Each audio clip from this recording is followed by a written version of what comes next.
शैतानी पृथ्वी को आप ही संभालिए। देखिए पहले के जो ब्राह्मण थे, पुरोहित थे, कितने वो आदर्शवादी थे, किसी प्रकार का लोभ नहीं था, लालच नहीं था। पूरी पृथ्वी उनको महाराज दशरथ ने दे दी, लेकिन उन्होंने कहा कि हमको पृथ्वी नहीं चाहिए, आप ही इनके ऊपर शासन करें, हम तो बस शास्त्रों का अध्ययन करेंगे। और इस प्रकार से अब जब अश्वमेध यज्ञ संपन्न हो गया तो ऋषिरिंग ऋषि ने कहा कि अब दशरथ जी मैं आपके लिए पुत्रष्टि यज्ञ करूंगा। तो पुत्रष्टि यज्ञ जब करना आरंभ किया तो उस समय जो आहुति डाली जा रही थी उसको स्वीकार करने के लिए बहुत सारे देवता और ऋषि अपना अपना भाग उस आहुति का स्वीकार करने के लिए उस यज्ञ में पधारे। और उस समय ब्रह्मा जी भी वहां पधारे हुए थे। तो समस्त देवताओं ने ब्रह्मा जी से निवेदन किया उस समय जब ये यज्ञ पुत्रष्टि यज्ञ हो रहा था कि रावण जो है ये बहुत दुष्ट है।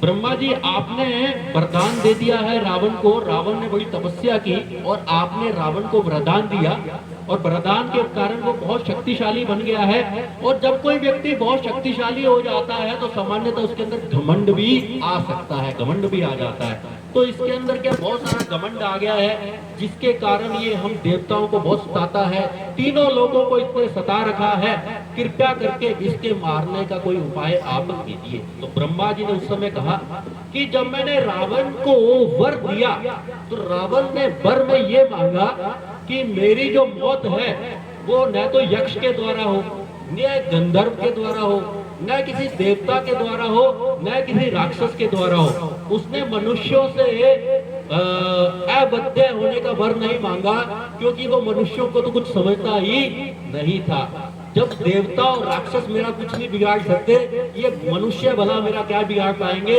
इसलिए उसने मनुष्यों से मेरी मृत्यु न हो ऐसा वर नहीं मांगा। तो ब्रह्मा जी ने कहा कि रावण का जो वध है वो जो कोई मनुष्य रूप में आएगा वही करेगा। उसी समय उस यज्ञ के अंदर भगवान विष्णु का वहां पे प्राकट्य होता है।